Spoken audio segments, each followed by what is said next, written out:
네. 안녕하세요. 텍스트라 연구소 양성훈 소장입니다. 저는 2006년부터 법인 컨설팅을 해오고 있고요. 고객사는 한 160개사, 절세 금액은 약 1000억 정도 되는 것 같습니다. 네, 소장님.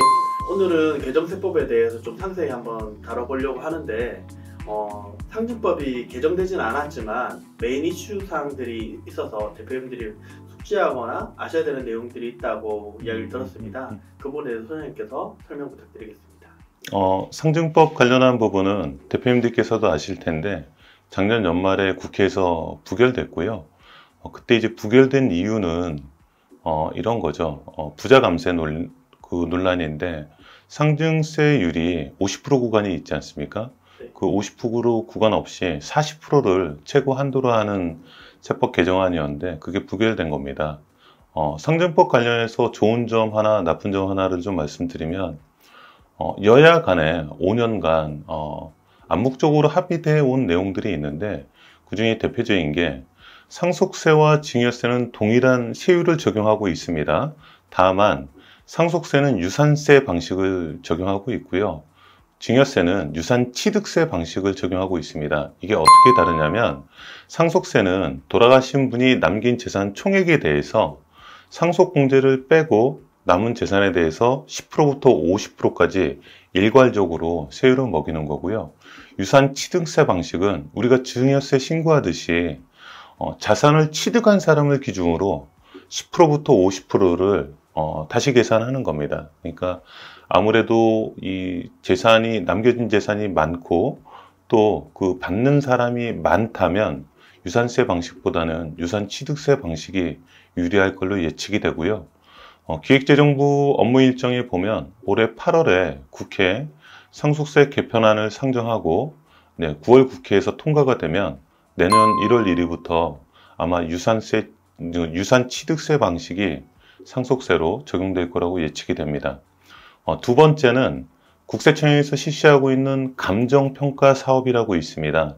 이게 2019년 2월 달에 도입이 되었고요. 도입된 취지는 꼬마 빌딩들 있지 않습니까? 네. 아주 강남이나 테헤란에 있는 고층 빌딩들은 무조건 감평을 받아야 되겠죠. 근데 이제 꼬마 빌딩들 같은 경우에는 낮은 기준시가로 증여나 상속이 기존에 이루어졌었습니다. 그런 부분들에 대해서 과세 형평성이나 또 적절한 조세 목적으로 감정평가 사업이 도입이 되었고요. 이건 상증법 개정과는 완전히 별도입니다. 국세청에 사무처리 규정을 바꿨어요. 올해 1월 1일부터. 이걸 이제 국세청 훈령이라고 하고요. 작년에 세수 결손이 56조가 났지 않습니까? 네. 올해 예측이 30조가 결손 날 걸로 예측을 하고 있고요. 작년에 이 감정평가 사업의 예산이 45억이었습니다. 근데 그게 올해 96억으로 100% 이상 증액이 됐고요. 두 번째는 어떤 게 중요하냐면 이 꼬마 빌딩에 대한 감정평가 사업으로 도입이 된 거였지 않습니까? 그러면 비주거용 부동산에 대해서만 적용하던 게 올해 1월 1일부터는 주거용 부동산까지 확대되었습니다. 그래서 서울 시내 20억이 넘는 아파트들 또 15억 이상 되는 빌라들에 대해서는 올해부터 증여나 상속이 일어났을 때 감정평가가 무조건 따른다라고 이해하시면 되고요. 특히나 시가와 기준시가의 차익이 10억 이상이 나면 그 건에 대해서 감정평가를 받도록 했는데 올해부터는 차익이 5억 이상이 나는 건에 대해서 감정평가 사업을 적용하도록 되어 있습니다. 그러면 이제 상증법과 별도로 훈령이 바로 이제 적용이 되는 거네요. 네, 1월 1일부터 시행하고 있습니다. 그러면 대표님께서 이런 부분에 대해서 좀 어떻게 준비를 하는 게 또 좀 유리할까요? 지금 설명을 잘 해주셨는데 우리가 건물 같은 경우에는 기준시가를 적용하고 네. 토지는 공시지가를 적용하는 거잖아요. 네. 근데 이제 올해 말씀드린 대로 시가와 기준시가의 차익이 5억 이상이 나는 거는 국세청에서 감정평가를 받도록 지시하는 거니까 대표님들께서 만약에 증여나 상속을 고려하신다면 어느 정도는 다 아실 수 있어요. 부동산 두세 곳만 들려도 어느 정도 시가인지는 알지 않습니까? 기준시가의 차익이 5억 이상 거는 감정평가니까 본인께서 감정평가를 받으셔도 됩니다. 그리고 징여 상속을 고려하신다면 그쪽 관련해서 전문적으로 이 부동산 중개업자라든지 그런 분들을 정기적으로 거래하시는 게 좋겠죠. 자기의 재산 상태라든지 평가 상태를 미리 예측하고 있으셔야지 정확한 그렇죠. 자산의 이동이라든지 분배가 가능하겠네요. 네. 일반적으로 대표님들께서 저희보다 더 잘 아십니다. 네네. 네. 그러면 또 개정세법에 대한 후속 시행령 개정안에 대해서 좀 상세히 또 말씀해 주실 부분이 있다라고 이야기해 주셨는데 그 중에서 이제 특정 법인 부분이 있었잖아요. 특정 부분 거래 증여 의제 부분이 지금 2월 18일에 다시 또 의제가 돼서 또 변경 사항이 있다라고 이야기를 해주셨는데 그 부분에 대해서 또 상세하게 또 설명 부탁드리겠습니다. 우선은 특정 법인에 대한 기준부터 좀 말씀드리겠습니다. 네. 시중에서는 우리가 가족법인이라는 말을 많이 쓰고 있습니다. 네. 근데 이 가족법인은 상법이나 세법에는 그런 내용이 없고요. 상증법 45조의 5가 특정 법인이라고 지칭하고 있고요. 기준은 자녀가 주주로 있는 법인의 특수관계자 지분 합계가 30% 이상이 되면 특정 법인이라고 규정하고 있습니다. 그래서 이 특정 법인과 특수관계자 간의 거래 유형을 세법에서 열거하고 있고요. 대표적인 게 무상으로 재화나 용역을 제공하는 거, 이게 증여죠.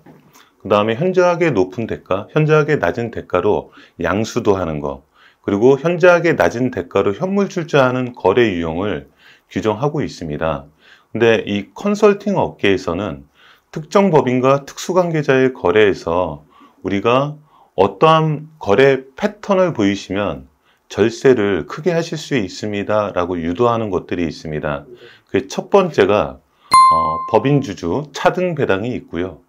두 번째가 절이나 무상의 가수금 플랜, 그리고 세 번째가 증여 또는 채무 면제 플랜, 네 번째가 불균등 증감자를 통한 가업승계 플랜이 있습니다. 근데 요번에 그 2월 18일 날 국회 기재위에서 여야 합의로 통과됐다라는 내용은 이 불균등 증감자를 통한 가업승계 플랜을 우리가 불균등 증감자가 뭐냐면 자본 거래를 말합니다. 주식 거래인 거죠.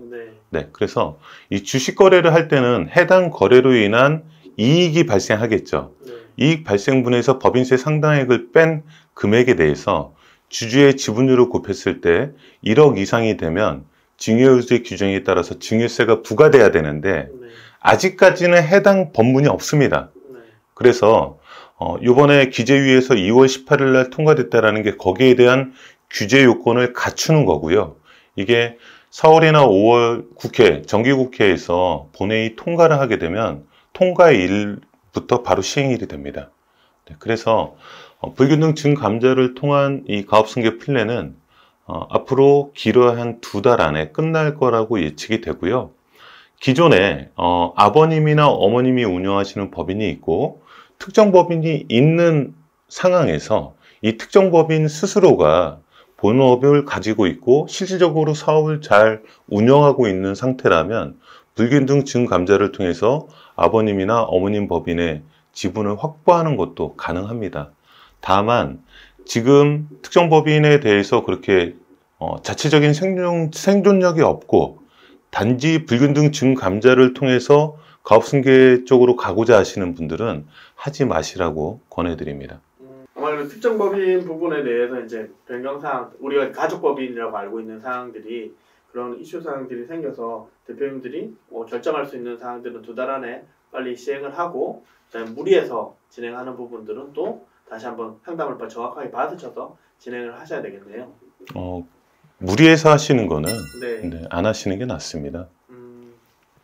그리고 양도소득세 2월과세 적용 대상은 자산 확대라는 부분에 대해서 또 이슈사항이 있다고 했는데 그 부분에 대해서도 설명 부탁드리겠습니다. 기존의 양도소득세 2월과세는 특수관계자로부터 부동산과 관계된 권리를 증여를 받게 되면 이 증여받은 그 수증자라 그러죠. 우리가 수증자의 취득원가가 있는데 이 증여받은 날로부터 이 5년 안에 권리를 처분하게 되면 본인의 취득원가를 인정하는 게 아니라 증여자의 취득원가를 가져오는 걸 양도소득세 이월과세라고 합니다. 근데 이 기존의 양도소득세 이월과세는 부동산 권리에 대한 제재 조건이었거든요. 여기에 특수관계자로부터 받은 직계 전문비속이겠죠. 배우자나 그분들로부터 받은 재산에 올해부터 주식이 포함이 되고요. 네, 받은 주식을 1년 이상 보유했을 때 수증자의 취득원가를 인정해주는 제도입니다. 특히나 양도소득세 이월과세 규정은 이 부동산에 대한 권리도 있지만 두 번째로 또 많이 쓰이는 경우가 우리가 법인에 현물 출자하는 경우가 있습니다. 네, 그때도 본인이 양도소득세라는 건 본인이 부동산을 처분했을 때 양도 차익에 대해서 내는 거잖아요. 근데 법인이 현물 출자하고 나서 5년 안에 주식이 50% 이상 감소하지 않고 5년이 지나서 부동산을 법인이 처분하게 되면 개인이 내야 됐던 양도소득세가 법인의 법인세로 대체되게 됩니다. 이때도 양도소득세 이월과세 규정이 적용이 되고요. 마지막으로 또 가장 많이 쓰이는 경우가 가업상속공제를 신청하게 되면 그때에도 주식에 대해서 양도소득세 이월과세 규정이 적용이 됩니다. 가업상속공제는 이 상속인의 이 상속세 부담은 면해드리는 거죠. 다만 아버님으로부터 또는 부모님으로부터 받은 상속재산에 대해서 불로소득 발생을 원천적으로 막고 있지 않습니까? 네, 그래서 주식에 대해서 양도소득세 이월과세 규정을 적용하고 있는데 가업상속 받을 때 얼마의 주식을 받았든 상관하지 않고 사후관리 기간 이후에 주식을 처분하게 되면 이 상속인이 받은 취득원가는 아버님의 취득원가를 가져오게 되어 있습니다. 네, 그게 양도소득세 이월과세 규정이죠. 네, 물론 이거 좀 별개일 수도 있는데 한 대표님께서 이런 질문을 하시더라고요. 그럼 이익소각도 여기에 해당되나라고 이제 여쭤보시더라고요. 그러니까 이익소각 제가 설명드릴 땐 간접소각을 말씀하시는 거죠. 네. 네네. 그러니까 우리가 작년 연말까지도 자기 주식 관련해서 네. 주식 계속 이 방송을 찍었는데 네. 기존에는 그러니까 작년까지는 네. 배우자 공제를 통해서 간접소각을 한다고 예를 들게요. 네. 그러면 배우자 공제라는 게 세법상 6억씩 증여공제가 되지 않습니까? 네. 그래서 CEO 남편께서 사모님한테 10억 원을 증여합니다. 주식을 10억 원 가치를 증여하고 그 배우자는 받은 날짜 그 다음 날짜가 됐든 동일한 날짜가 됐든 다시 주식을 회사에 되파는 거죠. 네. 그러면 배우자 입장에서는 10억 원을 받아서 10억 원을 팔았지 않습니까? 네. 그러면 소각을 했을 때 세금은 의제배당이라 해서 네. 배당소득세가 발생하게 되는데 네. 이 사모님 입장에서는 배당 차익이 네. 영원히 발생하게 됩니다. 네. 그러면 배당소득세는 없겠죠. 네.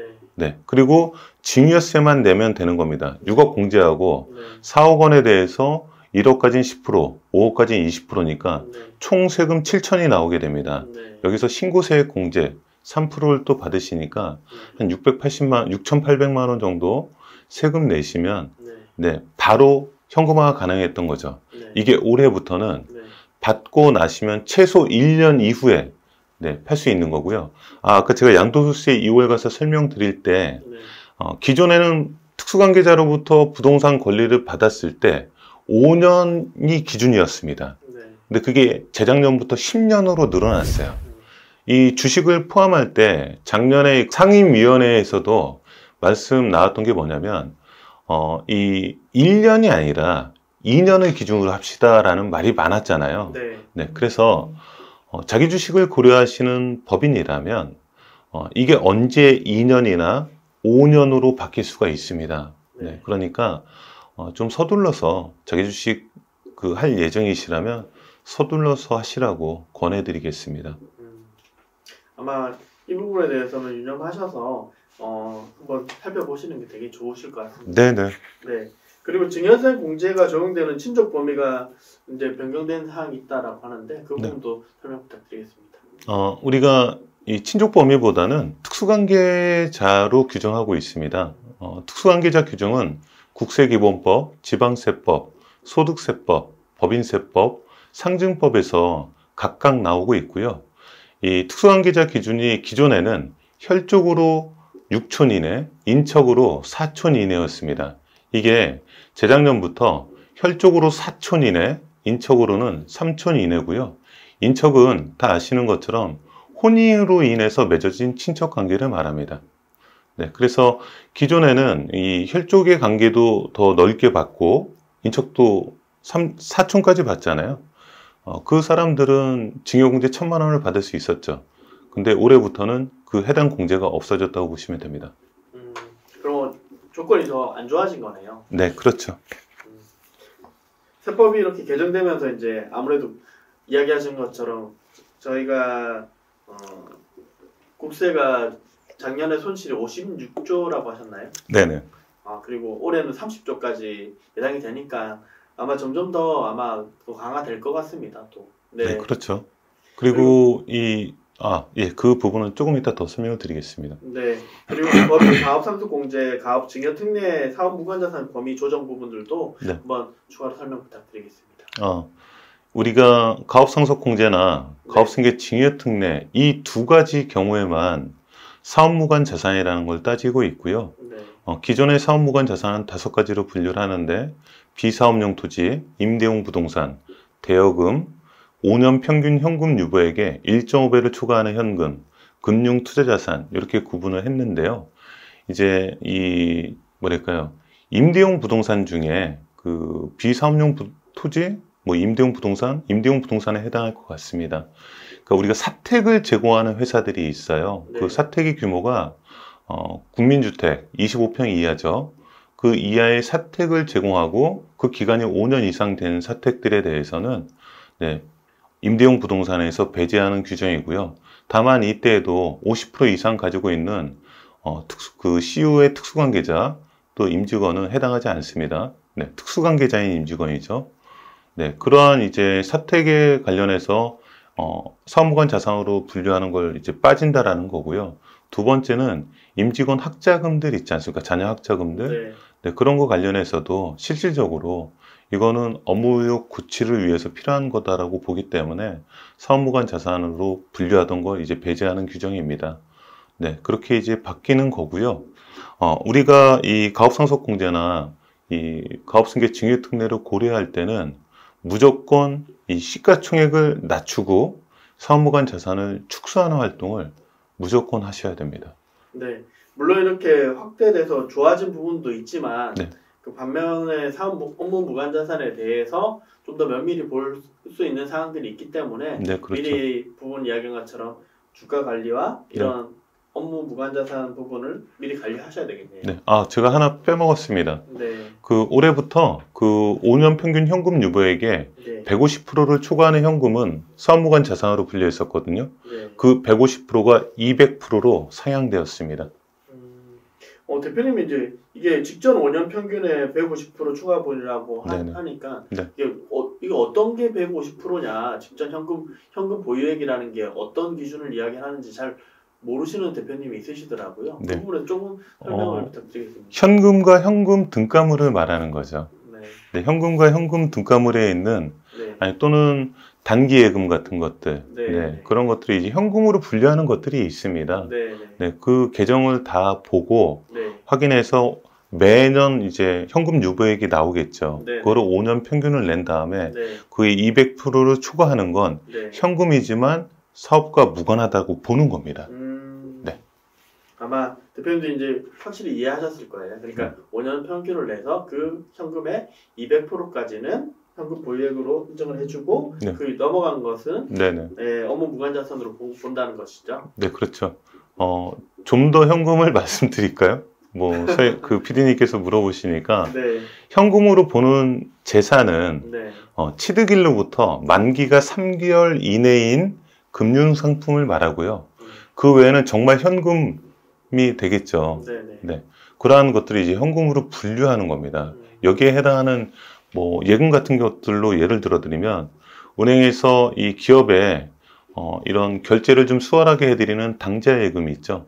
당좌예금이 있고 그 다음에 가계 수표를 발행하기 위한 가계 종합예금이 있습니다. 그리고 은행의 업무를 좀 더 쉽게 해드리는 별단예금, 그 다음에 보통예금, 요 4가지를 현금으로 분류한다고 보시면 되겠습니다. 아마 대표님께서 아마 확실하게 이해를 하셨을 것 같아요. 그러면 이제 중소기업 해당 업종 부분 가압상수적 공제를 받을 때 네네. 해당 업종 부분에 대해서 대표님께서 또 아셔야 될 사항들이 있다고 이야기를 해주셔서 네네. 네, 그 부분에서 설명 부탁드리겠습니다. 제가 컨설팅 하다 보면 네. 대표님들께서 가장 많이 물으시는 그 질문이에요. 예. 가압상속 공제를 준비하고 있는데 우리 회사가 과연 해당하느냐? 네. 또 가압승계 징계특례를 하고 싶은데 우리 회사가 해당하느냐? 네. 가압상속 공제를 받을 수 있는 업종이 네. 가압승계 징계특례도 해당하는 업종입니다. 그러니까 가압승계 징계특례 법조문을 보면 가압상속 공제를 받는 업종에 해당한다라고 나와요. 가압상속 공제는 상증법에 나오는 거고요. 가압승계 징계특례는 조특법에 나오는 겁니다. 그래서 상증법 시행령 별표를 보시면 네, 가압상속 공제를 적용하는 업종이 나와 있고요. 이때 그 대표님들께서 좀 아셔야 되는 게 그 별표 그 양식을 쭉 보게 되면 맨 왼쪽에 01/03 이렇게 나옵니다. 이게 뭐냐면 우리가 한국표준산업분류 코드라는 걸 쓰고 있어요. 통계청에서 만드는 거고요. 한국표준산업분류 코드가 11차 코드가 작년 7월부터 새롭게 적용되고 있고요. 앞에 나오는 01, 03 이 내용은 뭐냐면 우리가 제조업 같은 경우가 한국표준산업분류 코드가 C12345가 있다고 보겠습니다. 이 C는 제조업을 말하고요. 대분류라고 합니다. 앞에 숫자 1, 2까지를 중분류라고 하고요. 그 세 번째 아라비아 숫자가 소분류, 네 번째가 세분류, 마지막이 세세분류라고 구분하고요. 가압상속 공제가 또는 가압승계 징계특례가 가능한 업종은 중분류 코드를 보고 구분하고 있습니다. 네, 그러면 중소기업 범위 합리화 부분 조특령 부분에 대해서도 네. 추가적으로 좀 설명 부탁드리겠습니다.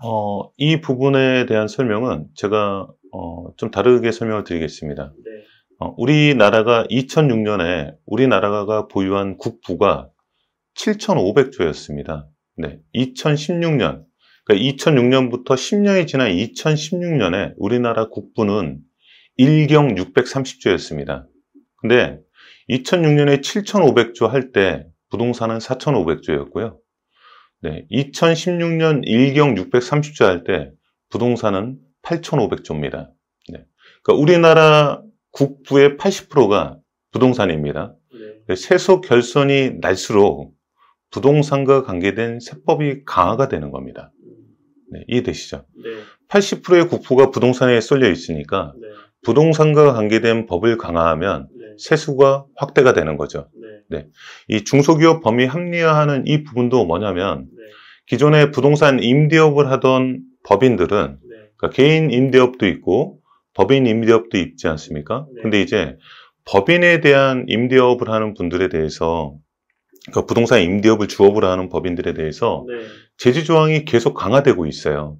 그래서 부동산 임대법인에 대해서는 재작년부터 그 법인세가 우리가 2억까지는 9%를 적용하고 2억을 초과하는 거에 대해서 19%를 적용하는 거지 않습니까? 네. 근데 부동산 임대업을 주업으로 하는 법인은 네. 9% 구간이 없습니다. 그냥 19%를 맞는 거예요. 그리고 이 부동산 임대법인과 성실신고 확인 대상이 되는 법인은 네. 중소기업에서 배제합니다. 이때 기준은 뭐냐면 이 성실신고 확인 대상인 업체는 CEO와 특수관계자 지분이 50%를 초과하고 회사의 매출이 부동산 임대업이거나 아니면 부동산 임대소득, 배당 이자 소득이 매출액의 50%를 초과하고 상시근로자 5인 미만 사업장인 법인에 대해서 마찬가지로 9% 구간 없이 19%로 법인세를 일괄 적용하는 겁니다. 네, 그렇게 되면 개인 사업자와의 차이가 많이 없어지게 되죠. 그래서 중소기업 범위를 합리화한다라고 말하고 있습니다. 그래서 이제 창업을 하거나 이제 법인 설립할 때 이런 부분들을 감안하지 않고 그냥 용도에 의해서 그냥 진행을 하셨던 부분들이 아마 세금이 폭탄을 맞는 경우가 많이 발생하는 것 같아요. 제가 이번 주에 상담한 업체가 네. 부동산 임대법인입니다. 네. 네, 자산은 한 60억 정도 소유하고 있고요. 그 대표님께서 개인적으로 소유하고 있는 부동산이 250억입니다. 네. 네. 이거를, 그러니까 현금화가 지금 어려운 거죠. 세금은 많이 나오는데, 이거를 어떻게 법인으로 해결할 수 있는 방법이 없느냐가 관건이었어요. 네. 쉽지 않습니다. 네. 그래서 뭐 상당히 디테일하게 들어가면 마지막 수단은 알려드렸는데 네. 법인을 통해서 부동산 임대 법인을 희석하는 방법들이 또는 부동산을 희석하는 방법들이 굉장히 제한적으로 지금 이루어지고 있고요. 네. 쉽지 않다라는 거 말씀드리겠습니다. 맞습니다. 이게 이 영상에서는 다 담지 못하는 부분이지만 업체들마다 그 특성들이 있어서 근데 갈수록 그 범위 부분들이 솔루션 부분들이 많이 제한이 생긴다라는 부분들을 유념하시면 좋을 것 같고요. 네. 아마 이 부분도 대표님도 되게 많이 궁금해하시는 것 같더라고요. 창업 중소기업 세액 감면 그 혜택 부분에 대해서 소장님께서 좀 자세히 한번 설명 부탁드리겠습니다. 이 개정세법은 내년부터 적용이 되는 거고요. 네. 2025년에 창업하는 기업까지는 네. 기존 그 창업 중소기업 세액 감면 기준 그대로 적용하고 있습니다. 네. 그리고 이 조특법 6조인데 이 조문은 주의하실 게 있어요. 그러니까 우리가 수도권 과밀 억제권역을 기준으로 하는데 네. 과밀 억제권역 내에서 창업하느냐 외에서 창업하느냐 중요하고요. 또 청년 창업이냐 청년이 아니냐 일반 창업이냐 이 기준이 따라갑니다. 이 창업 중소기업 특별세액 감면을 받게 되면 5년간 법인세에 적용이 되는 거고요. 청년이 수도권 과밀 억제권역에서 창업하게 되면 5년간 법인세 50% 감면받습니다. 그리고 과밀 억제권역 밖에서 창업하게 되면 100% 감면이고요. 일반 창업인 경우에는 수도권 과밀 억제권역 내에서 창업하시게 되면 혜택이 없고요. 과밀 억제권역 밖에서 창업하게 되면 5년간 50% 법인세를 감면받게 됩니다. 네. 특히나 우리가 그러면 과밀 억제권역을 좀 잘 아셔야 돼요. 서울을 기준으로 맨 위쪽에 의정부가 있잖아요. 네. 의정부에서 우측으로 돌아가면서 구리, 남양주, 그리고 하남시, 성남시, 과천시, 의왕시, 그리고 안양시, 그 다음에 안양시 밑에가 군포시가 있죠. 네. 군포시. 그 다음에 그 옆이 광명시 밑으로 시흥시가 있고 네. 광명시 위로 부천시, 그 다음에 인천시, 네. 맨 위쪽으로 고양시가 있습니다. 네. 이 과밀 억제권역을 좀 아시면 그러면 아까 제가 과밀 억제권역 밖에서 창업했을 땐 특히나 청년 창업 같은 경우에는 5년간 법인세 100% 감면받는다고 그랬지 않습니까? 네. 그럼 남아있는 경기도권을 보셔야 돼요. 서쪽으로는 김포가 남아있습니다. 북쪽으로는 양주, 포천이 남아있어요. 그리고 그 동남쪽으로 경기도 광주가 남아있죠. 그리고 그 옆으로 용인, 이천이 남아있습니다. 또 서남부 쪽으로는 화성이 남아있습니다. 이 말씀드린 과밀 억제권역을 모르셔도 돼요. 김포, 그 다음에 파주, 양주, 그리고 광주, 용인, 이천, 그 다음에 화성, 요거는 아셔야 됩니다. 창업을 하시려면 특히나 청년 창업은 말씀드린 지역에서 창업하게 되면 5년간 법인세 100% 감면받습니다. 상당히 큰 메리트가 있는 부분이네요. 네, 그렇죠. 그리고 이 업종도 중요한데 네. 창업 중소기업 혜택을 받는 업종이 16개 업종이 기술되어 있는데요. 네. 거기서 우리가 꼭 챙기셔야 되는 게 네. 도소매는 해당하지 않습니다. 아, 네, 과밀 억제권역을 실컷 벗어날 수 있는 방법을 고민하셔서 네. 법인을 만드셨는데 네. 도소매 업종이면 창업 중소기업으로 분류되지 않습니다. 그리고 가업승계 증여세 과세 특례 조건 부분들도 네. 추가적으로 한번 설명 부탁드리겠습니다. 이게 이제 마지막이 될 것 같은데요. 네. 가업승계 증여 특례 그 조건 중에 네. 대표이사 요건이 없었습니다. 그러니까 우리가 아까 제가 말씀드렸지만 메인은 가업상속 공제예요. 가업상속 공제에 빗대해서 가업승계 증여특례 혜택들을 일치하는 작업을 하고 있습니다. 네. 지금 그 기획재정부에서 네.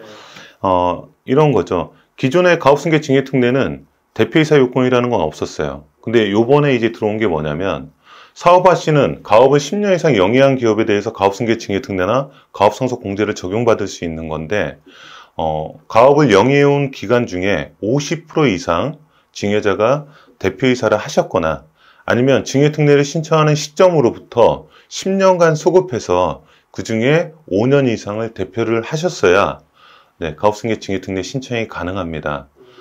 여기서 다른 데서는 못 듣는 말씀을 꼭 하나 드리겠습니다. 우리가 국세법령 정보 시스템이라는 곳이 있어요. 네, 거기에는 뭐 과세관청이나 기재부에서 예규나 판례들을 올리는 경우들이 종종 있습니다. 2022년도에 기재부에서 올린 예규에는 이렇죠.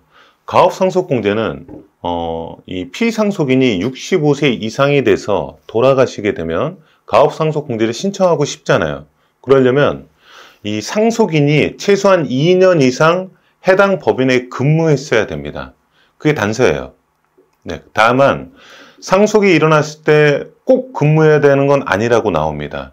그러면 이 규정대로 가업승계 징역특례도 가져와 보면 증여를 하시는 대표님이 꼭 회사에 있어야 되는 건 아니지 않느냐는 질문이 있었어요. 그러니까 2022년도에 질의회신으로 기재부에서 올렸던 게 뭐냐면 가업승계 징역특례도 가업을 10년 이상 했으면 되는 거지 꼭 대표님이 우리 회사에 재직하셔야 되는 건 아니라는 네, 답변을 했습니다. 근데 그 답변이 2023년도에 수리소문 없이 내려갔어요. 네, 그 왜 중요하냐? 그로 인해서 현장에서 여러 문제들이 발생한 겁니다. 실제로. 그러다 보니까 기재부에서 아직 답을 못 내렸어요. 그래서 가업승계 징역특례를 신청하고자 하는 법인은 증여자인 아버님이나 어머님께서 반드시 회사에 재직하셔야 됩니다. 네, 그게 관건이에요.